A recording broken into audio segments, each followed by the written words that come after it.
What if the mirror in your room could tell you the weather before your morning coffee hits the table? That's exactly what happens when you build a smart mirror yourself.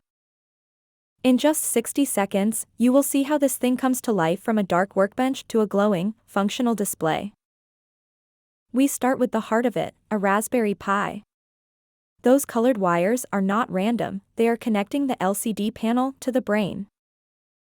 Then the magic trick, applying one-way mirror film onto glass with a squeegee, no bubbles allowed.